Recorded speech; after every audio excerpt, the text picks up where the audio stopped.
बीते 2 दशकों से बिहार की राजनीति का भूगोल और व्याकरण जिस एक नाम के इर्द गिर्द सिमटा रहा, आज उस नाम ने दिल्ली की ओर कूच कर लिया है। एक नए युग की इबारत लिख दी है। साल 2005 से बिहार की सत्ता में अपरिहार्य केंद्र बने नीतीश कुमार अब दिल्ली की सियासत में अपनी नई पारी की शुरुआत करने जा रहे हैं। आज उन्होंने बाकायदे राज्यसभा के लिए अपना नामांकन दाखिल किया। उनका यह कदम बिहार के राजनीतिक इतिहास में सबसे बड़ा पावर शिफ्ट माना जा रहा है। राज्यसभा के जरिए नीतीश कुमार एक बार फिर से राष्ट्रीय राजनीति की ओर कदम बढ़ा रहे हैं और उधर बिहार में नेतृत्व परिवर्तन की चर्चाएं तेज हो गई हैं। अब सवाल यह है कि नीतीश कुमार के बाद सत्ता की कमान है वो कौन संभालेगा, कौन मुख्यमंत्री बनेगा, उनका उत्तराधिकारी कौन होगा और राज्य की राजनीति किस दिशा में जाएगी।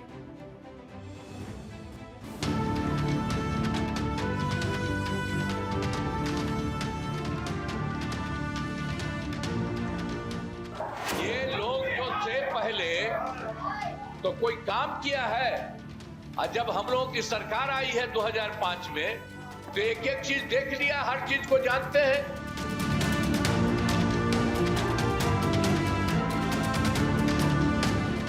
सुनिए ना, जानने दीजिए। अब आप जानते हैं बिहार कितना आगे बढ़ रहा है।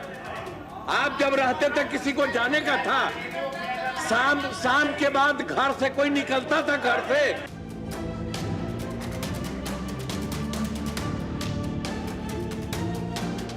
बिहार कितना आगे हो रहा है और केंद्र सरकार का सहयोग है और इसके चलते बिहार बहुत आगे बढ़ रहा है।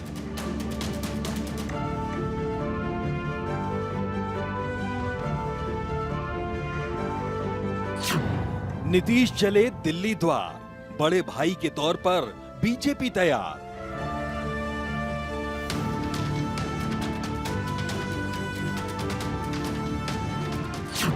नीतीश का दिल्ली प्लान, कौन बनेगा कैप्टन इन कमान।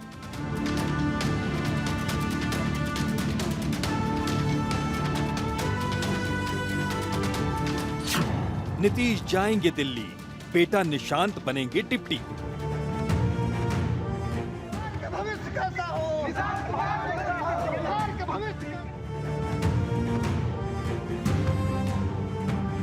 नीतीश कुमार जो पिछले करीब 20 सालों से बिहार की सत्ता के सिरमौर रहे हैं, जो पिछले करीब 20 सालों से मुख्यमंत्री रहे, जो पिछले 20 सालों से बिहार की सियासत के अपरिहार्य बने रहे, जिनके नाम के इर्द गिर्द बिहार की सियासत घूमती रही, वह अब पाटलिपुत्र की सत्ता का मुंह छोड़कर हस्तिनापुर यानी दिल्ली की ओर कूच करने के लिए तैयार है।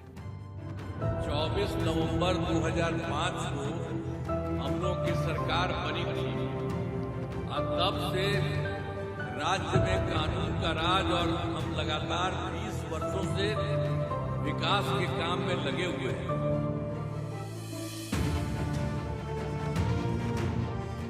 नीतीश कुमार जिन्हें कभी सुशासन बाबू तो कभी बिहार की सियासत का अपरिहार्य सत्य कहा गया, उन्होंने खुद ही इस बड़े बदलाव की ख्वाहिश सोशल मीडिया एक्स के जरिए दी।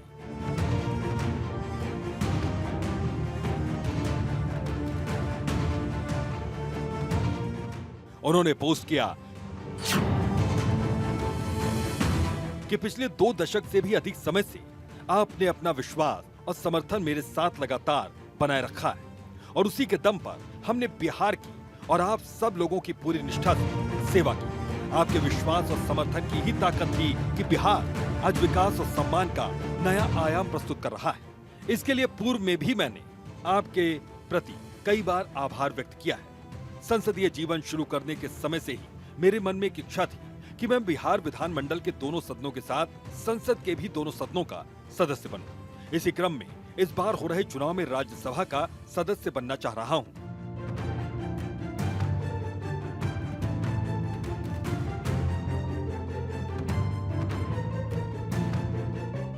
ग्यारह लाइनों के अपने पोस्ट में मुख्यमंत्री पद छोड़ने और भविष्य की सियासत का पूरा खाका उन्होंने खींच दिया। उन्होंने इस पोस्ट में राज्यसभा सदस्य बनने की अपनी पुरानी ख्वाहिश का जिक्र किया। नीतीश कुमार ने बताया कि वो बिहार विधानमंडल और संसद के सदनों का सदस्य बनने का अपना सपना पूरा करना चाहते हैं।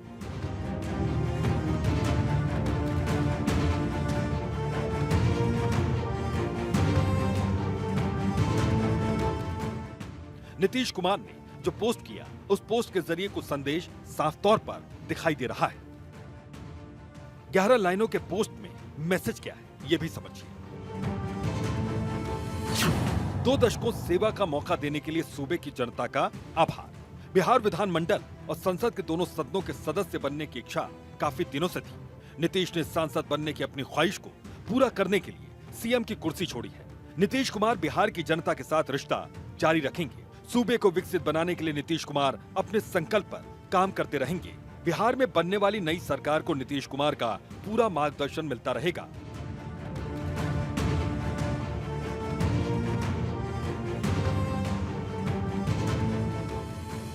नीतीश कुमार की इस पोस्ट के बाद सियासत को किसी भी दूसरी चाल को लेकर सांस लेने की भी गुंजाइश नहीं बची। मतलब इस फैसले के बाद लोगों के मन में इफ और बट का कॉलम नहीं रह गया।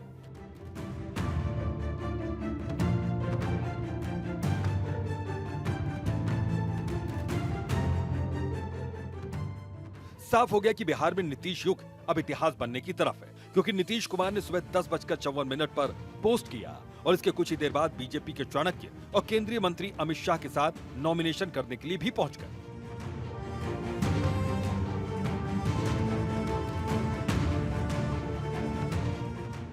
नामांकन के वक्त बीजेपी के तमाम दिग्गज मौजूद रहे। नीतीश कुमार के साथ साथ एनडीए के सभी प्रत्याशियों ने नामांकन दाखिल किया।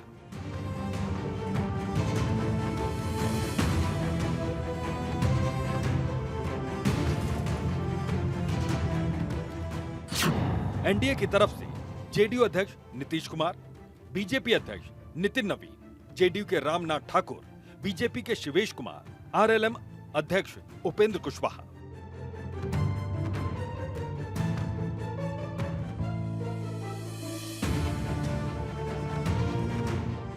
नॉमिनेशन के ठीक बाद अमित शाह का नीतीश कुमार के शासनकाल की मुक्त कंठ से प्रशंसा करना बिहार की राजनीति में एक बड़े शिफ्ट का संकेत है। अमित शाह ने स्पष्ट शब्दों में कहा कि नीतीश कुमार वे शख्सियत हैं जिन्होंने बिहार को जंगल राज के अंधेरे से निकालकर विकास की मुख्य धारा से जोड़ा। बहुत लंबे अरसे के बाद श्री नीतीश कुमार जी फिर से एक बार राष्ट्रीय राजनीति में राज्यसभा सांसद के नाते प्रवेश करेंगे। 2005 से लेकर आज तक नीतीश कुमार जी बिहार के मुख्यमंत्री रहे। उनका एक कार्यकाल एक प्रकार से बहुत यशस्वी रहा। ये कार्यकाल उनका बिहार के इतिहास में स्वर्णिम पृष्ठ के रूप में लिखा जाएगा और बिहार के विकास के सारे मायने को उन्होंने गति देने का काम किया। उन्होंने अपने शासनकाल में बिहार को जंगल राज से मुक्त करने का काम किया। इन्होंने बिहार की सड़कों को न केवल गांवों तक जोड़ा, बिहार की सड़कों की स्थिति को भी सुधार किया।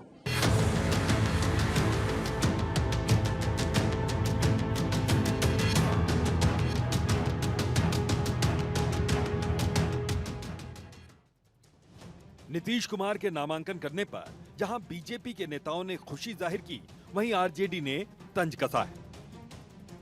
ये नीतीश जी का निर्णय है और सुना है 3 साल पहले भी उन्होंने राज्यसभा जाने की पेशकश की थी, लेकिन इस बार वो जा रहे हैं और जो भी सरकार बनेगी वो उन्हीं के नेतृत्व में बनेगी। निशांत जी भी ज्वाइन करने जा रहे हैं। ये और अच्छी खबर है। नीतीश जी की इच्छा थी कि वो राज्यसभा जाए, सभी सदनों में रह चुके हैं, राज्यसभा बाकी था तो उनकी इच्छा थी कि वो राज्यसभा जाए। देखिए, ये शीर्ष नेतृत्व तय करेगा, तो दोनों पार्टी के नेता लोग बैठेंगे और तय करेंगे। और मुझे ऐसा लगता है कि भारतीय जनता पार्टी से ही मुख्यमंत्री बनना चाहिए। हम तो जान रहे थे जब ये बात कहा था 28 जनवरी 2024 को कि जनता दल यूनाइटेड खत्म हो जाएगी, लेकिन 2024 में एनडीए को 400 सीट का जो बात करती थी उसके अनुकूल उनका रिजल्ट नहीं आया, इसलिए 1 साल डिले हो गया। हमारी पूरी सहानुभूति है उनके प्रति और जो भी उन्होंने बिहार की सेवा की उसके लिए हम जो है उनको धन्यवाद भी देना चाहते हैं। इंजीनियरिंग की बारीकियों से लेकर सियासत की पेचीदगियों तक का सफर तय करने वाले नीतीश कुमार की कहानी किसी फिल्मी पटकथा से कम नहीं।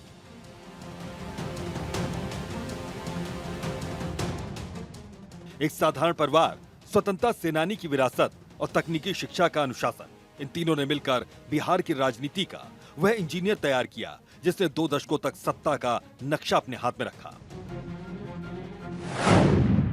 1 मार्च 1951 को बिहार के बख्तियारपुर में एक स्वतंत्रता सेनानी के घर नीतीश कुमार का जन्म हुआ। नीतीश कुमार को विरासत में विलासिता नहीं बल्कि स्वतंत्रता सेनानी पिता के ऊंचे आदर्श मिले थे। बख्तियारपुर की गलियों से निकलकर जब एक युवक इंजीनियरिंग की डिग्री हाथ में ली तो दुनिया को लगा कि वो मशीनों के पुर्जे जोड़कर अपना भविष्य संवारेंगे।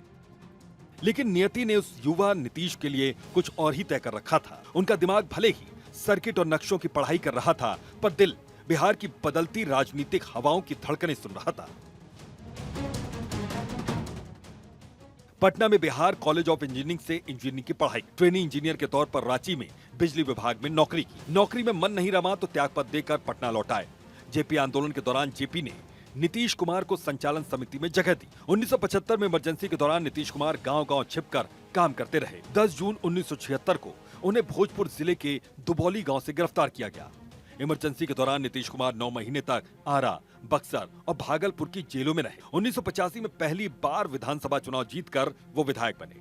1989 में बिहार में जनता दल के महासचिव बने। 1989 में 9वीं लोकसभा के लिए भी चुने गए और सांसद बन गए। 1994 में समता पार्टी की स्थापना की। 1996 में वाजपेयी की सरकार में केंद्रीय मंत्री बने। मार्च 2000 में बिहार के मुख्यमंत्री पद की शपथ ली। 2001 से 2004 के बीच रेल मंत्री के रूप में महत्वपूर्ण फैसले लिए। बिहार की सियासत में पिछले 20 वर्षों से एक कहावत मशहूर रही, नीतीश सबके हैं और सबके बिना भी नीतीश है। लेकिन आज जब सुशासन बाबू ने पटना की सत्ता को अलविदा कहकर दिल्ली की ओर कदम बढ़ाया तो ये महज एक व्यक्ति का स्थानांतरण नहीं बल्कि बिहार की सियासत के एक युग का अंत है।